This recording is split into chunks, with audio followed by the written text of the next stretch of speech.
ठीक है, वैसे आप देख रहे हैं पब्लिक गैराज। जो आज हमारी वीडियो होने वाली है ना, वो होगी एक कुछ कुछ उन फीचर से ऊपर जो कि हमारी गाड़ी में अवेलेबल तो होते हैं, बट उनके बारे में मैक्सिमम लोगों को तो पता है, बट ये कह सकते हैं 60-40 रेशियो, 40% लोगों को नहीं पता होता। तो आज मैं वो बताऊंगा। ये बस मैं आपको एक थ्योरेटिकल नॉलेज दूंगा, जितना इस गाड़ी में होगा वो फीचर तो सारे मैं एक्सप्लेन करूंगा। बाकी जो और इस गाड़ी में नहीं है उनको भी मैं एक ब्रीफ एक्सप्लेनेशन दूंगा कि एक्चुअली में कैसे काम करते हैं, कौन कौन से फीचर्स। जैसे मेरे पास ना एल्काजार का टॉप मॉडल खड़ा है, इसमें भर भर के सारे फीचर्स आपको मिल जाएंगे। अगर इससे और एक टॉप मॉडल ऊपर होता, आप बोल लो उसमें ऑटोमेटिक में, तो उसमें सब फीचर आ जाते हैं। तो आज जो फीचर हम कवर करेंगे वो हमारा हो गया electronic power brake, auto hold, ESC electronic stability program, VSC vehicle stability control, traction control, ABS with EBD, tyre pressure monitoring system, hill assist, hill descent control, child safety locks, speed sensing door locks, anti pinch. ये जितने भी feature हैं भाई actually में होते क्या हैं, सब लोग तो हम जब भी कहीं शोरूम जाते हैं तो ये सब हमें फीचर्स तो बता देते हैं, बट ये नहीं बताते यार कि इनको हम एक्चुअली में क्या, हमें कैसे यूज़ करना चाहिए। एंड मैक्सिमम सब लोग मैंने ये भी देखा है टॉप मॉडल ले लेते हैं, बट कोई कोई उनको ना एक्सप्लेन कर पाता है और उनको एक्चुअली में प्रैक्टिकली में उसको यूज़ करता है उन फीचर्स को। तो मैंने इस गाड़ी के सारे ही फीचर्स यूज़ कर रखे हैं, तो मैं एक्सप्लेन करूँगा। बट अभी ना कुछ कुछ फीचर ऐसे हैं जो हम थोड़े से ना हिली एरियाज में समझा सकते थे, बट ऐसा कुछ नहीं है। अगर मैं एक्सप्लेन भी करूँगा ना तो वो 95% आपको समझ आ जाएगा, जिसमें कि आपको सारे ही ना इस वीडियो में सारे ही फीचर्स ऑटोमेटिकली आपको समझ आ जाएंगे कि हाँ एक्चुअली में ये फीचर कैसे वर्क करते हैं। तो अब थोड़ा स्टार्ट करते हैं फीचर। सबसे पहले जो मैं फीचर आपको बताऊँगा ना, वो बताता हूँ ऑटो होल्ड का, जो कि आजकल हर गाड़ी में आ रहा है और बहुत ही भाई बेहतरीन फीचर है। तो भाई आपका ऑटो होल्ड जो होता है, जैसे एल्काजार में ना यहाँ पे प्लेस है इसका बटन, और कुछ कुछ गाड़ियों में यहाँ सामने होता है और कुछ गाड़ियों में यहाँ होता है। तो जहाँ पे भी आपको ऑटो होल्ड का फीचर देखने को मिलता है ना, वो कैसे ऑपरेट होता है, जैसे कि मैंने ना एक बार यहाँ ऑटो होल्ड प्रेस कर दिया, अब हमारे इंफोटेनमेंट सिस्टम में आप देखेंगे यहाँ पे ऑटो होल्ड आ गया लिखा हुआ, ठीक है। लेकिन ये सिर्फ अभी लिखा हुआ है, ये अभी एक्टिवेट नहीं हुआ। ये एक्टिवेट कैसे होगा, अभी देखो इसमें आपको ना व्हाइट कलर की लाइट से ऑटो होल्ड लिखा हुआ आ गया। अब हमें क्या करना है, हमें सिंपल, पहले मैं आपको दिखाता हूँ हम कैसे क्लच दबा के हमने गेयर शिफ्ट किया और हमने एक्सेलरेट करा, ठीक है। हमने गाड़ी अपनी चला ली आगे तरफ, थोड़ी हमारी गाड़ी अब आगे आ गई।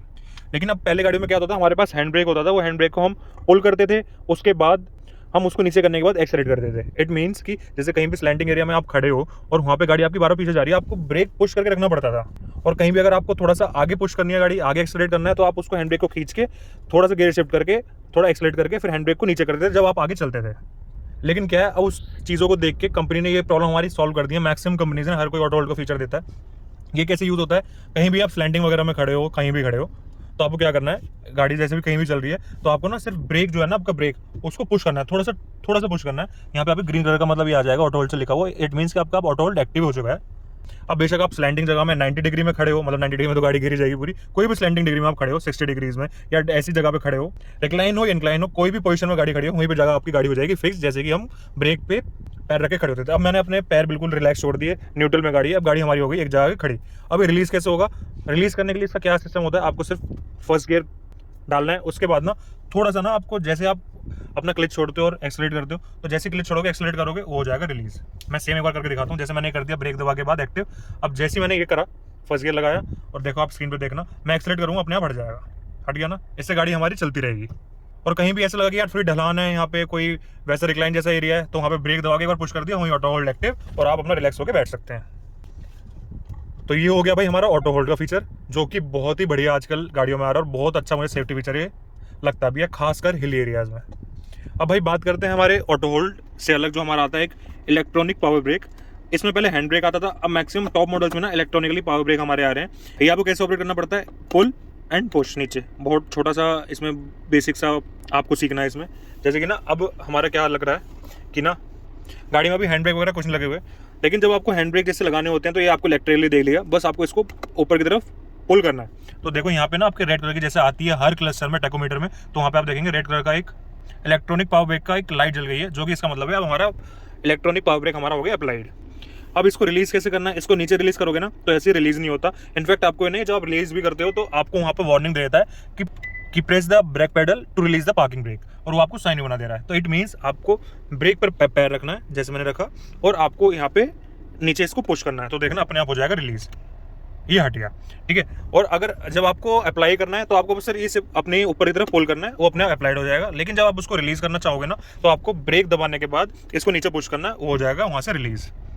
तो इलेक्ट्रॉनिक पावर ब्रेक का हमारा इसमें ये भाई फंक्शन है। और इसका एक फंक्शन और बहुत अच्छा है, क्या कि हमारी जो पहले जनरेशन की गाड़ी थी हम हैंड ब्रेक पूरा खींच देते थे, लेकिन हमने फर्स्ट गियर लगा के भी उसके बाद भी ना पूरा हम जोश गाड़ी में इतना भरने के बाद एक्सीलरेट करने के बाद वो थोड़ी सी गाड़ी ना खिसती हुई चली जाती थी।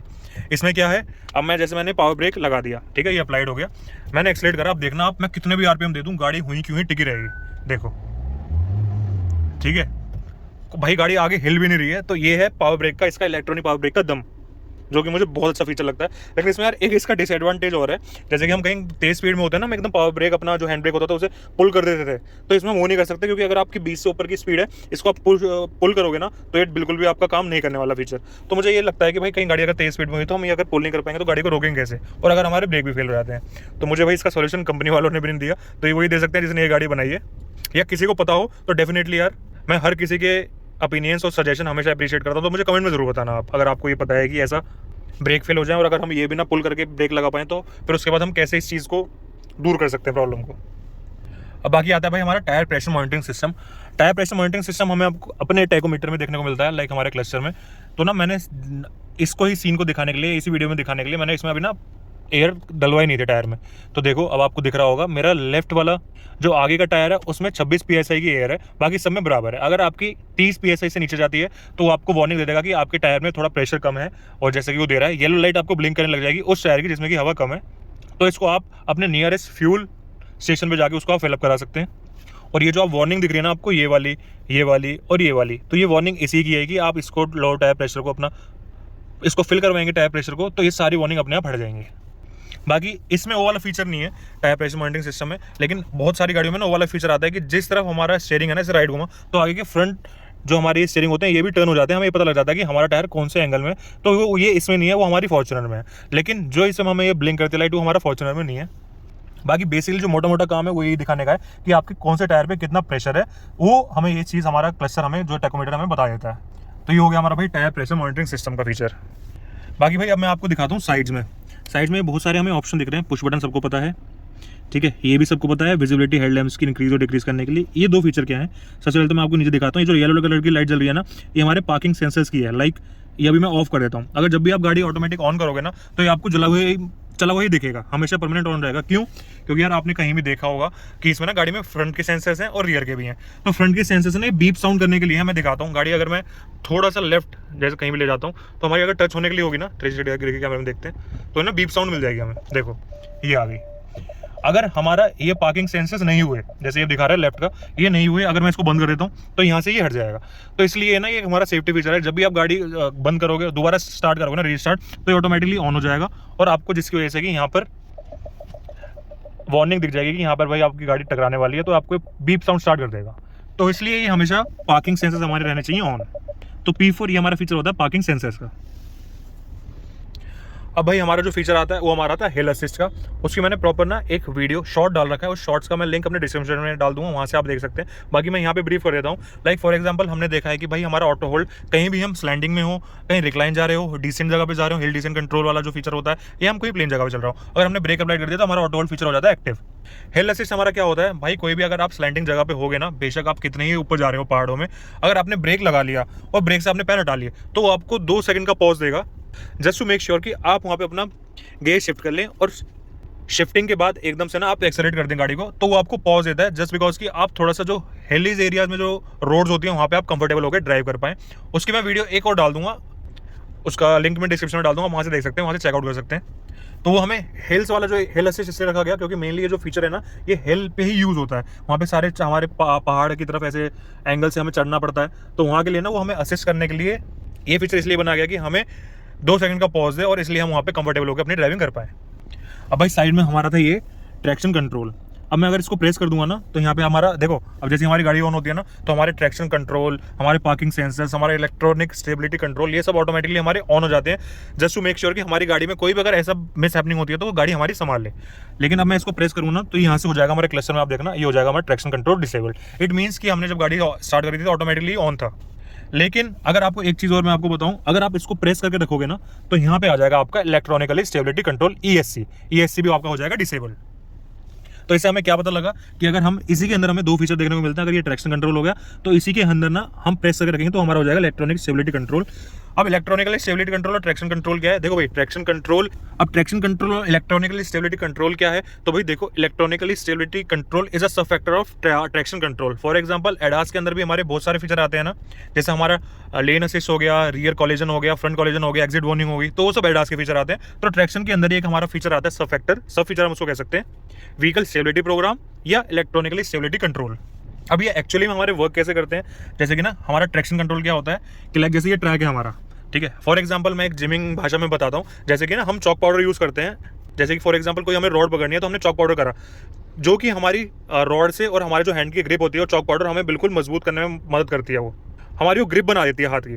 तो सेम आपका ट्रैक्शन कंट्रोल में ये होता है, जो आपके ट्रैक होता है ना और जो आपका टायर्स का कनेक्शन होता है, उनको दोनों को ग्रिप बनाने के लिए ट्रैक्शन कंट्रोल यूज होता है। जैसे कि ना कोई भी गाड़ी अगर हम चल रही है तो हमारा ना अभी ट्रैक्शन कंट्रोल ऑफ है, इसमें हमें पिकअप थोड़ा देखने को ज़्यादा तेज मिल जाएगा, जस्ट बिकॉज कि ना ट्रैक्शन कंट्रोल ऑफ हो गया, तो जो भी प्रेशर जिस भी टायर पे डालना था वो हमारी गाड़ी ने कर दिया बंद करना, इसलिए हमारा थोड़ा पिकअप हो जाता है तेज। लेकिन अगर हम इसको डिसेबल कर दें और इसको हम कर दें एक्टिव, तो अब क्या है कि हमारा ट्रैक्शन कंट्रोल है ऑन। अगर कहीं भी मैं गाड़ी चलाता हूँ ना, तो यार यहाँ पे तो कुछ पता नहीं लगेगा, बट क्या है कि हमें, जैसे कोई हमारी गाड़ी चल रही है, मान के चलो कि हमारी गाड़ी चल रही है 120 या 130 में, कोई भी आगे कोई भी बंदा आ जाता है या कुछ कोई भी छोटी से छोटी चीज़ आ जाए और वहाँ पे आपका हो जाए बैलेंस खराब, तो जैसे आपने पहले गाड़ी में देखा होगा ना कि उस गाड़ी भाई पूरी राउंड घूम जाती थी और इतने पलटियाँ पे पलटियाँ मारती थी। तो ट्रैक्शन कंट्रोल हमारा वही हमें हेल्प करता है कि जिस भी डायरेक्शन में, अगर हमें मान के चलो कि कोई यहाँ पे आ गया, हमने एकदम स्टीयरिंग लेफ्ट की तरफ काट लिया, तो हमारी लेफ्ट की तरफ जो गाड़ी जा रही है ना, जिस टायर पे जितना फोर्स जा रहा है उसको वो डिवाइड करके, जो भी ब्रेक फोर्स हमारी लगेगी उस ब्रेक फोर्स को डिवाइड कर देगा, और जितना टायर पे फोर्स चल रही है वहाँ पे उतनी ज़्यादा ब्रेक फोर्स हमारी अप्लाइड कर देगा।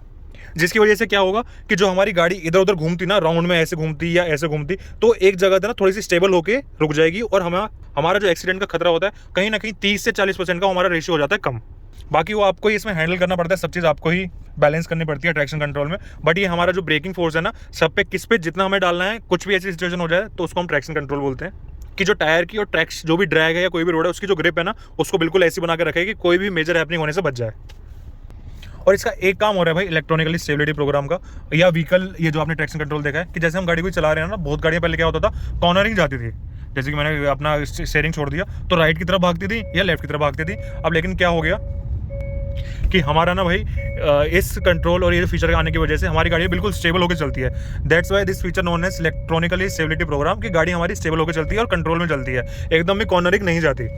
और कॉर्नरिंग का मतलब ये नहीं कि भाई कि तुम ये सोच लो कि कॉर्नरिंग जाएगी, नहीं, बिल्कुल भी जाएगी, बट इतनी तेजी से नहीं जाएगी जैसे कि पहले गाड़ियाँ जाती थी। वो उसको कंट्रोल करके रखेगी, जैसे देखो गाड़ी बिल्कुल स्टेबल होकर सीधी चल रही है, ठीक है। कहीं का कभी कभी होता है कि हम भाई गाड़ी चलाते हमने पानी पीने लग गए या हम कुछ काम करने लगे, जो कि हालांकि हमें करना नहीं चाहिए बिल्कुल भी।